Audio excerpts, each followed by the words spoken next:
Hi, it's Kane Hodder, Jason from Friday the 13th. You're watching Slash and Cast. Keep watching, or I'll kill you and your whole family.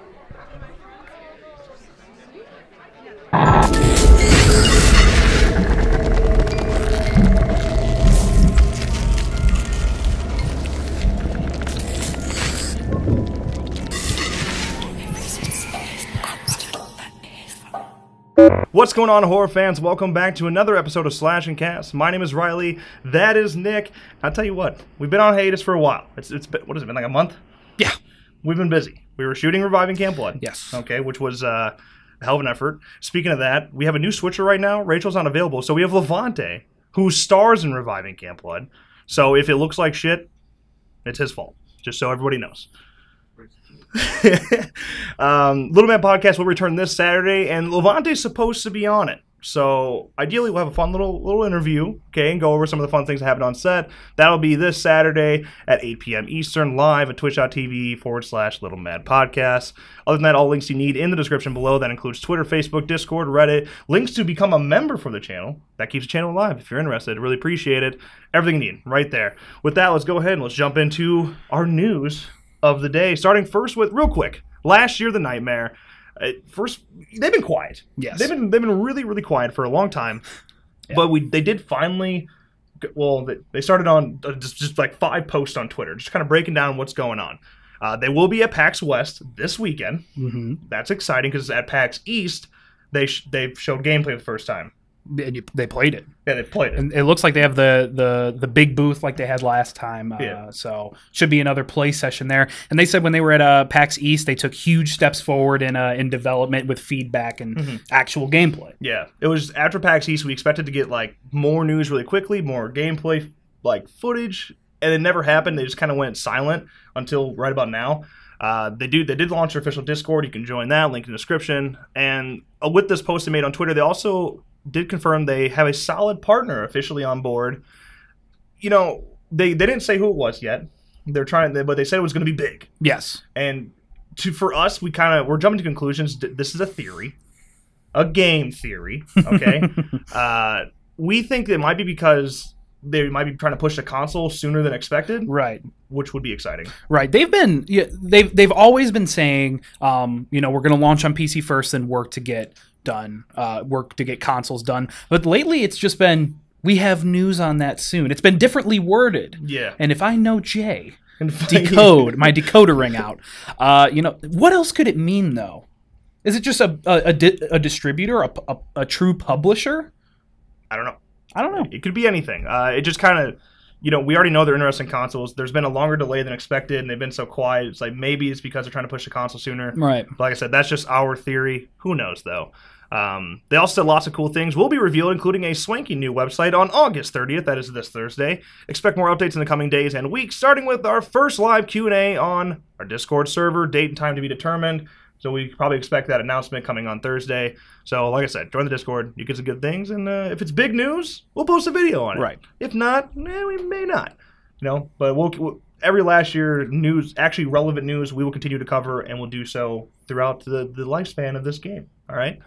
Now with that, let's move on to our next topic, Death House. It's been a long wait. All right. It had a run in theaters, none of which came close to us, despite being part of different polls to try making it happen. Right. Didn't happen. But if you don't know what Death House is, the synopsis reads: 2 federal agents fight their way through 9 levels of hell inside a secret prison known as the Death House.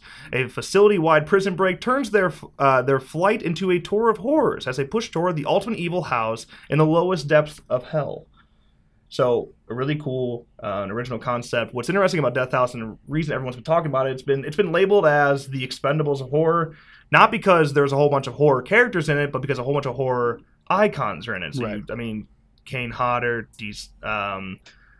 Tony Todd, Barbara Crampton. Literally just go down the list, like some of the biggest horror icons ever. Ari Malahoff's in it. Right. Bill Moseley. They're all over. Right, and it was also co-written by Gunnar Hansen. Yeah, it was co-written by Gunnar Hansen before he passed. This was like on his deathbed. This is like his last wish, is like, get Death House made.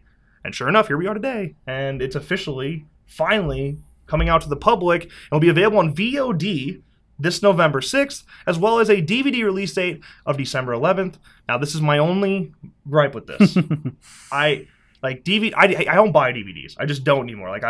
It's just not my thing. Right. And it really upsets me that they're not doing Blu-rays. Director Harrison Smith did say that if the DVD pre-orders are high enough, they will push out a Blu-ray. Yeah, to me, it should be the other way around. They're talking to their to his partner, to try to get Blu-rays out, as soon as possible. Please, right. Yeah, please. I will get it on. I will not buy a DVD. I'll get it on VOD.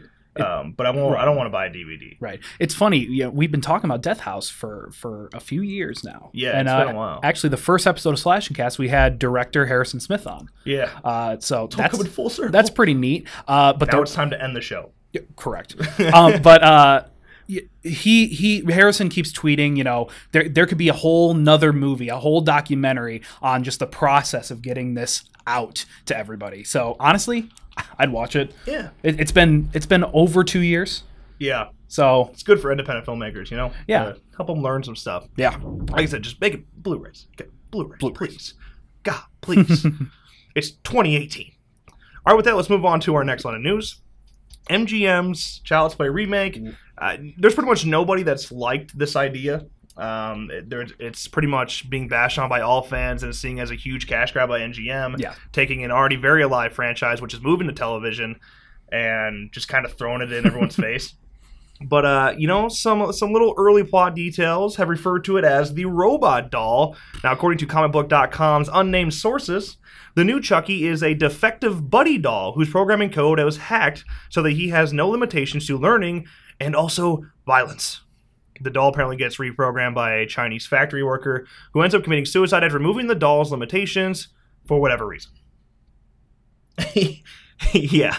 Wow. So, it seems pointless to me. Why call it Child's Play? Once again, it's not Chucky. All right, it's not a new. There's not going to be two Chucky franchises going on at the same time. Right.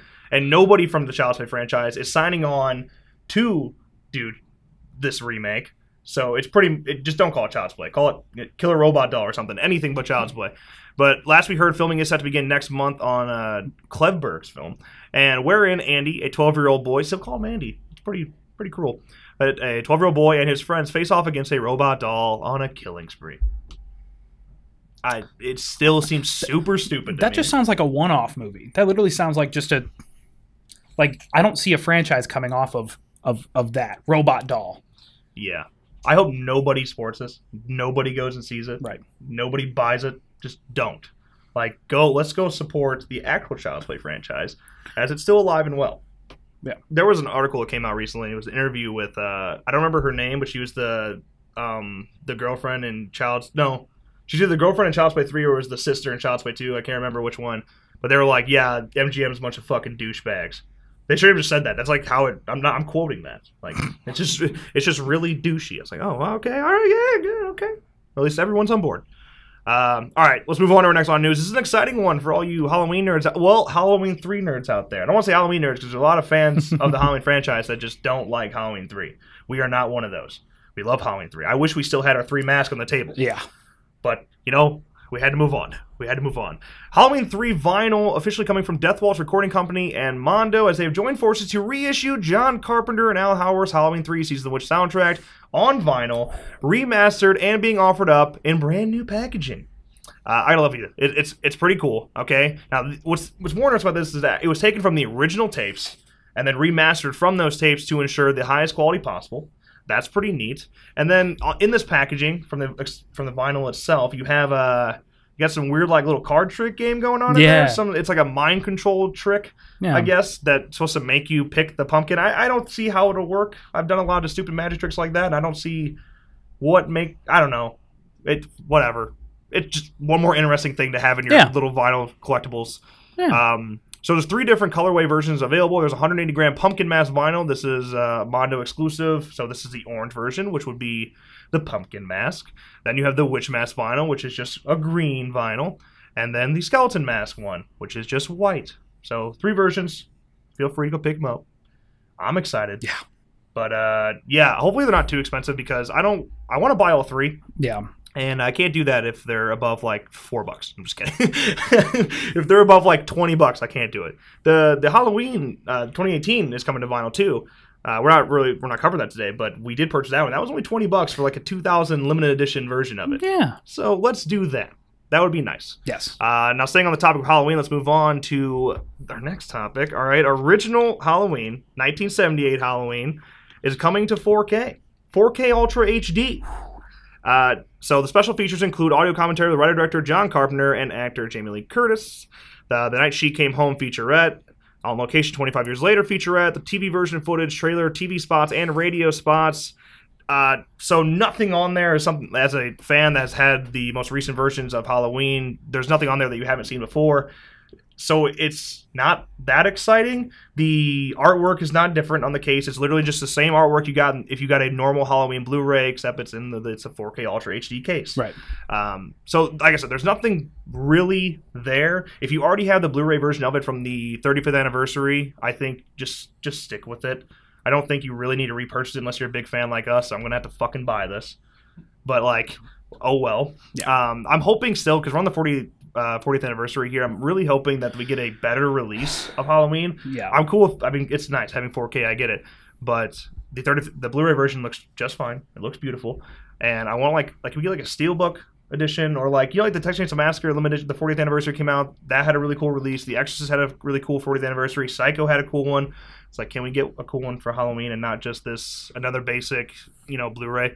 Yeah, please. That would be nice. That's what I'm hoping for. But regardless, I am excited to see it in 4K to see if there actually is a little bit of a difference. But at the end of the day, 4K is really expensive, and I'm poor. So, yeah. With that, let's move on to our next topic of the day. Our final topic of the day: Scream Season 3. You know, we've been spammed on Twitter for Scream Season 3. In fact, people wanted. There was like a big, like, I don't know. It was like a. There was like a big argument going on. Yeah, Basically, people were protesting and was like, "You need to get Season 3 out," and they were protesting MTV about it. That's when we started getting tweeted a lot. It's like, well, we'll see what happens. Right. We're at a really tough time when it comes to Scream and Dimension and Weinstein, as you can expect. But Season 3 of MTV Scream was supposed to air this past March, but that didn't happen due to the, you know, of course, the bankruptcy and sale of the Weinstein Company. That whole controversy. You know, it's similar to F-13. You know, it's frozen until, you know, things get resolved. Yeah. But that concluded in July. Yeah. Okay. So that leaves us wondering, you know, will Scream Season 3 finally get off the ground? Now, we learned last week that Mary J. Blige is joining the Season 3 cast. That's exciting, which means that Season 3 is now arguably progressing. Yeah. They didn't say anything with it. It was just like, hey, this person's casted. It's like, oh, you're still making it. That's the first news we've heard since like January. Yeah. Literally, they're just like, hey, we have casting news. Oh, didn't even know it was still happening. Right. Literally thought you canceled it. That's good for you. Now, the series centers on Dion Elliott, a local star, a football running back whose tragic past comes back to haunt him and threaten his hard-earned plans for the future and the lives of his unlikely group of friends. Blige plays Dion's mother, Sherry Elliott. So, cool, I guess. Yeah. Scream Season 3 is still expected to air this year. At this point, I'm kind of doubting it. We're just now getting casting news, and we're already at almost September. That's a quick turnaround. Right, it seems like a pretty big role there. Yeah. You would think. To just, you know, plug in. Who knows? Yeah, I don't know. Who knows? Yeah. Well, we've been hearing for the last year that it's going to be coming, and then it just never kind of happened. So we'll see. I'm not getting my hopes up for this year, but it could happen. Scream Season 3, I don't remember what I was going to say. It was really important, and now I forgot. Was it about the whole story behind it, how they were, we had, you know, Season 1, Season 2, and the story that was there. And they decided to completely throw away everything they have established to make the show, quote, less white. Yeah. And no other reason. Yeah, there was a lot of controversy around it at first. It was... at this point now, we just kind of want to see a season. Can we get something? Because either way, the series was in trouble. Yeah. Because you're basically saying...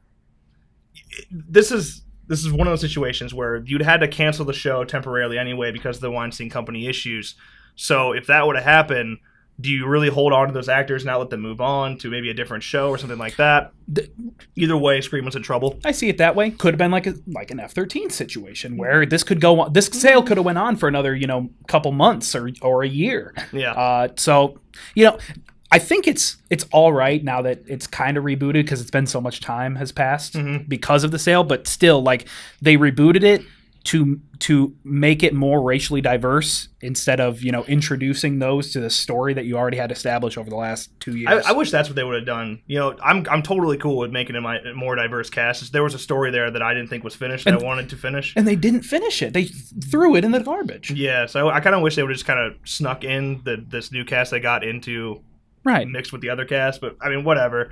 The good news is we're getting the at least close to the original Ghostface mask again. Right. What does that really mean? Slasher shows are usually kind of tough. Yeah. To take a slasher film and then make it into a weekly show. I remember what I was going to say. It triggered with me.